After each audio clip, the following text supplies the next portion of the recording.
Today I will do a drawn autobiography of the 36th president and a great political influence, Lyndon Baines Johnson. Johnson was born 1908 to Samuel Ely Johnson, Jr., a member of the Texas House of Representatives, and Rebecca Baines. He was the oldest of 5 children, 2 boys and 3 girls. He had a very successful high school career, debating throughout high school, playing baseball, and eventually becoming his 11th grade class president. Very prestigiously, Johnson graduated high school at age 15 and decided to go to college in California at San Marcos for 3 years before enrolling in Southwest Texas State Teachers College, known now as Texas State. He did well in college as well. He continued debating, as well as editing the school's political newspaper, the College Star.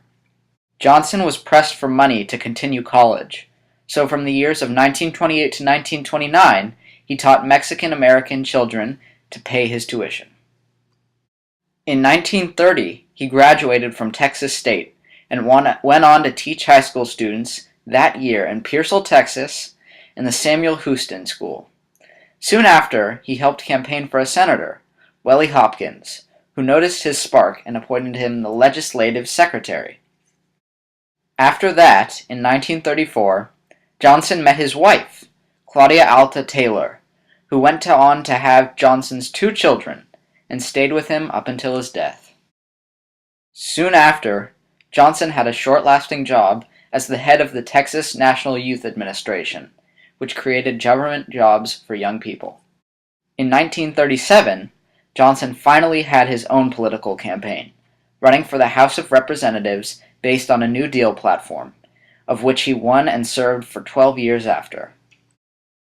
Unfortunately, in 1940, LBJ was drafted to the Navy for the Second World War and got called into active duty in 1941 after the Pearl Harbor bombing by Japan. Following the bombing, Johnson decided to go on an airstrike of a Japanese base in New Guinea where he was stationed, which turned unsuccessful when a B-26 plane holding one of Johnson's friends was struck down by Japanese fire, forcing Johnson's fleet to surrender and turn around.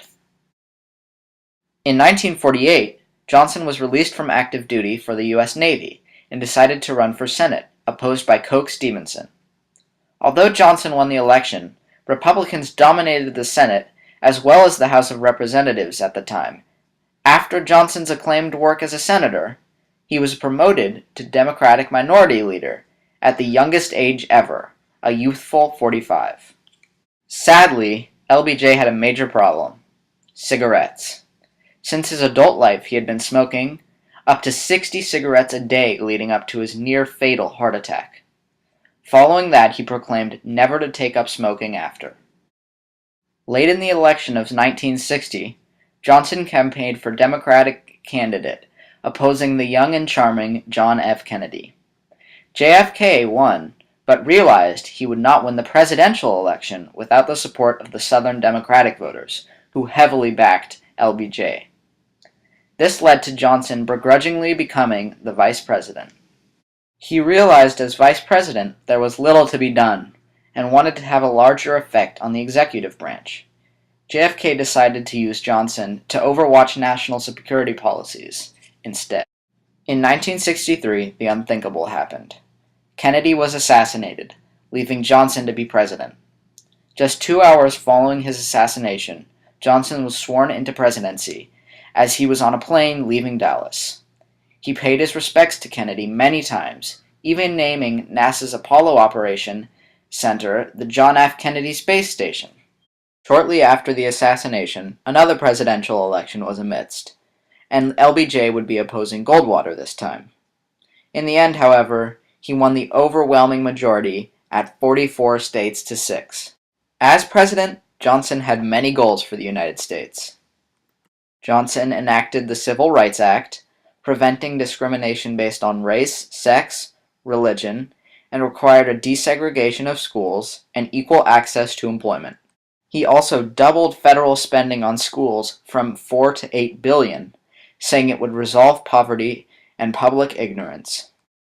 He also provided 2 acts, the Revenue and Economic Opportunity Acts, to aid in the war on poverty, which reduced poverty from 23 to 12%. Part of this program was the Commission of Heart Disease, Cancer, and Strokes to reduce illness, as heart disease and cancer accounted for 70% of deaths in the U.S. at that time. Johnson even made an act for gun control, provoked mainly by the deaths of John F. Kennedy and Martin Luther King. In 1968, following the death of Martin Luther King, riots occurred to show that the effects of civil rights acts were not being enforced properly, and LBJ agreed with them. Unfortunately, this whole time a war was going on between Communist Vietnam and the United States.